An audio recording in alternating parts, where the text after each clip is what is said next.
Hello friends, welcome back to our channel. जैसा कि आप लोग जान रहे हैं कि हम लोग इग्नू एमए के असाइनमेंट को सॉल्व कर रहे हैं, हिंदी लिटरेचर को।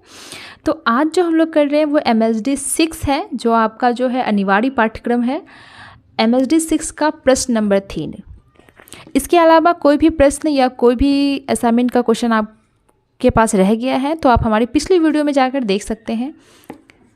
प्रश्न नंबर 3 है, छायावाद की मूल प्रवृत्तियों का सौदाहरण विवेचन कीजिए। उत्तर है प्रस्तावना।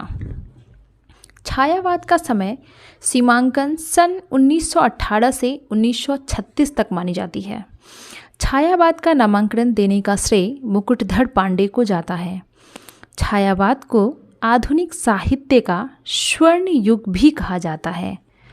छायावाद शब्दों को दो अर्थों में ली जाती है, पहला रहस्यवाद और दूसरा काव्य शैली या पद्धति विशेष। छायावाद शब्द को हम एक परिभाषा में नहीं बांध सकते हैं।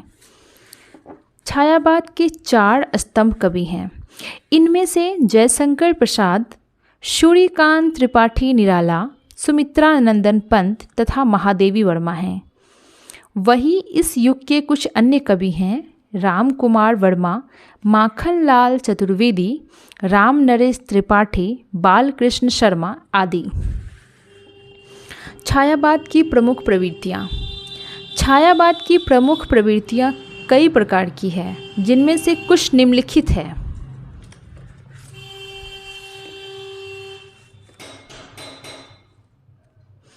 पहला है स्वातंत्र्य चेतना। छायावादी काव्य की केंद्रीय चेतना स्वतंत्रता की चाह है।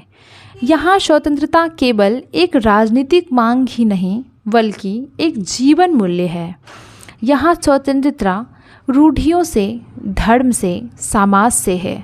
पंत ने मानव मुक्ति और विश्व मुक्ति की कल्पना की है।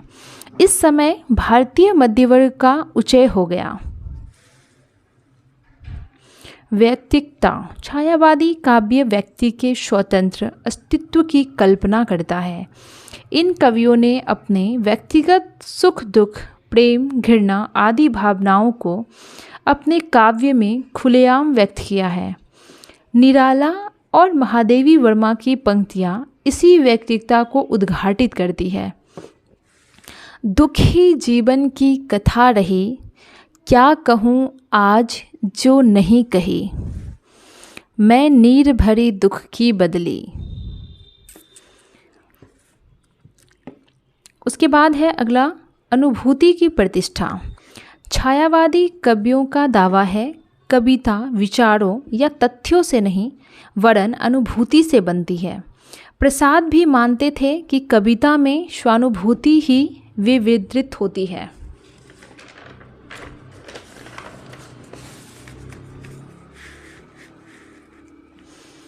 चौथा है जिज्ञासा एवं रहस्य भावना।